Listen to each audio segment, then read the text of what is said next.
Welcome back. In the last video, we ended with the 4 classic methods for measuring CSR. So let's take them one at a time. And we start with the most extensively used of all, social ratings based on reputational indices. The idea is straightforward.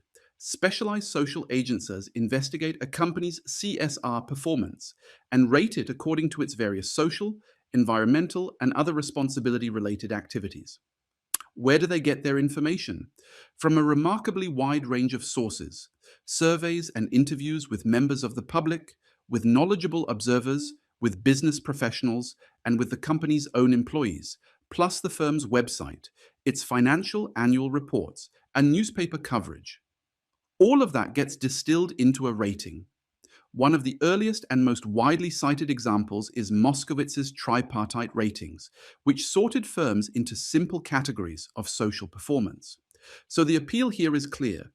An external expert body does the hard work and hands you a comparable score. But keep asking, a score assembled from that many different sources, by whose judgment and with what weighting? That subjectivity is the method's Achilles heel.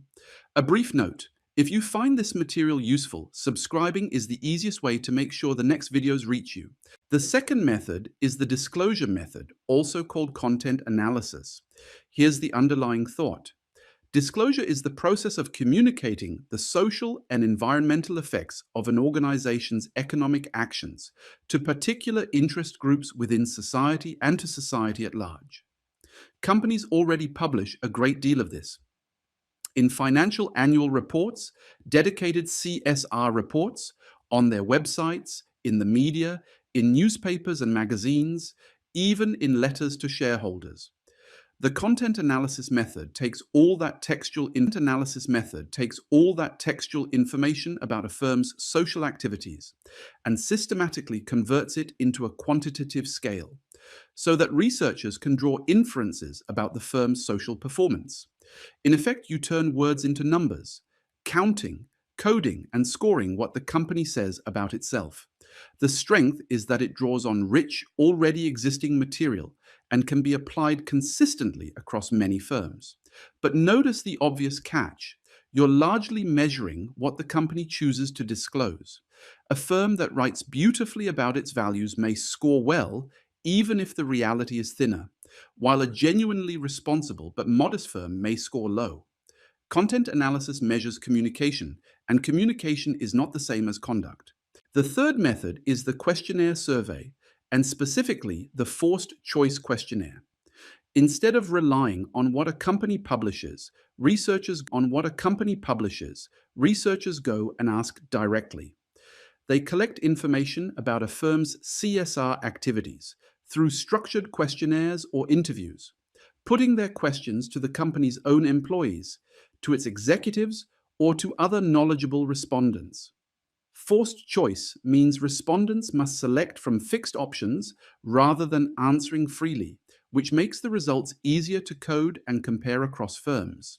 The advantage of this approach is depth and insider knowledge. You can reach information that never appears in any public report, and you can probe how CSR actually works on the inside. But the weaknesses are just as clear.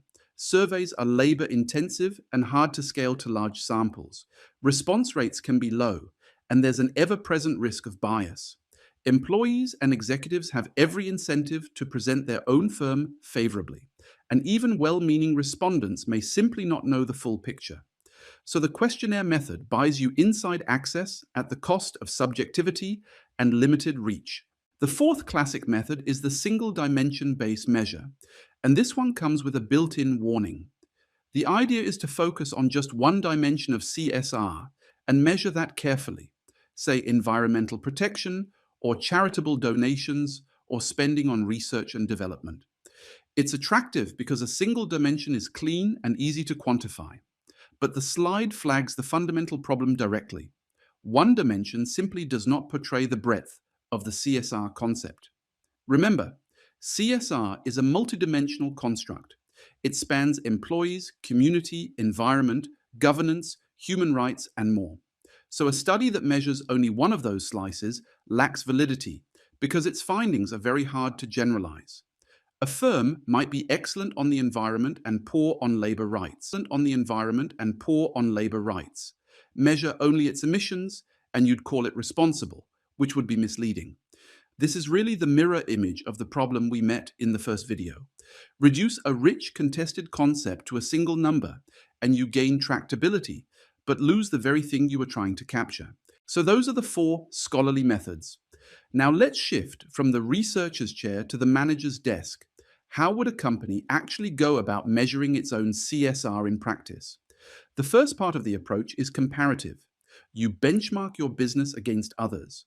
You evaluate your market position relative to rivals, peer companies, and sector competitors, because a CSR score means little in isolation and a great deal against your industry. Out of that comparison, you can run a gap analysis. Where, specifically, are you falling behind in responsible business activities? Then you measure both internal and external sustainability reporting and environmental performance using key performance indicators, KPIs. And here's an important distinction the slide draws. Separate your financial KPIs from your non-financial ones, because CSR lives largely in the non-financial column. Finally, for any of this to work, you need 3 things in place. Consistent definitions of your KPIs, so everyone measures the same thing the same way. Automated processes, so the data is reliable rather than hand-assembled. And effective checkups to keep it honest over time. The second part of the practical approach is short but important, so let me dwell on it.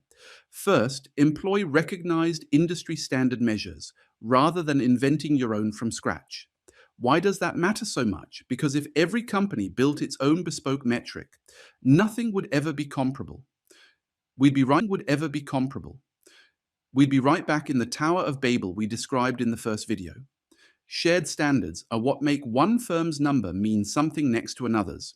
And in the next video, we'll meet the main standards by name. Second, settle on clear outcome goals at the very outset.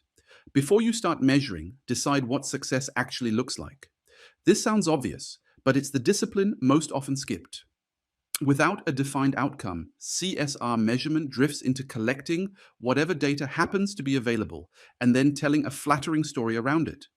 Fix the goal first, and the metrics have something real to be accountable to. To make all this concrete, here's a menu of performance variables that can actually go into CSR performance reporting. This list is from Everfi 2023, and I won't read every single one, but look at how it's organized, because the structure tells the story. There's an employee perspective, things like health and security, a diversity supportive ratio, a respect ratio, and a satisfaction ratio. There's an environmental cluster, greenhouse gas emissions, the quantity of waste produced, and efficiency in energy use. There's a social block, social policies followed, social contribution, strategic partners, a responsibility percentage, and even time spent volunteering. And there's a management perspective, management and recognition initiatives, recognition achieved, effectiveness in communication, the number of social activities, the number of community members reached, and a notion of total impact. Notice 2 things. First, how genuinely multidimensional this is. Employees, environment, community, and management all at once. Exactly the breadth we said a single dimension misses. And second, how many of these are ratios and counts, deliberately built so they can be tracked over time and compared across firms. Finally, suppose you have all these variables in hand. How do you judge whether a CSR program is actually any good? This list from Perry in 2020 gives 5 key criteria, and they're a useful sanity check. First, transparency on progress toward the goals the company has publicly communicated. Is it honest about how far it's got? Second, strategic alignment between the company's core services and its CSR work. The 2 should fit together, not sit in separate worlds. Third, buy-in from senior leadership, because CSR that isn't backed at the top tends to be cosmetic. Fourth, a demonstrated understanding of the actual issues the organization is trying to address. Real comprehension, not slogans. And fifth, community assessment. A formal or informal evaluation of the firm's CSR work by the very members of the community it claims to serve. I find that last one especially powerful. It shifts the judgment away from the company's own reporting and toward the people actually affected, which, given everything we've said about firms grading their own homework, is exactly the corrective the field needs. Let's pull this video together.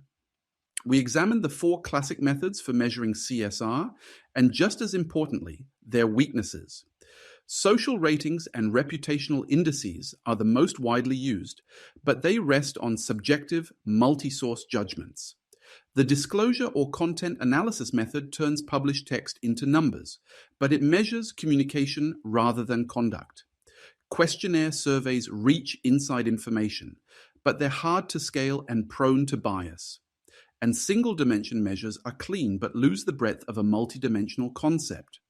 We then turned practical, benchmarking against peers, gap analysis, financial versus non-financial, KPIs, industry standard measures, and clear outcome goals. And we saw concrete performance variables and criteria for judging a program, right down to letting the served community assess it. In the final video, we bring in the named industry standards and frameworks, GRI, SASB, B Corp, the UN frameworks, plus the core dimensions of CSR and the main reporting standards. See you there. That's all for now. I appreciate you watching. If you liked it, subscribe for the next one, and take care until then.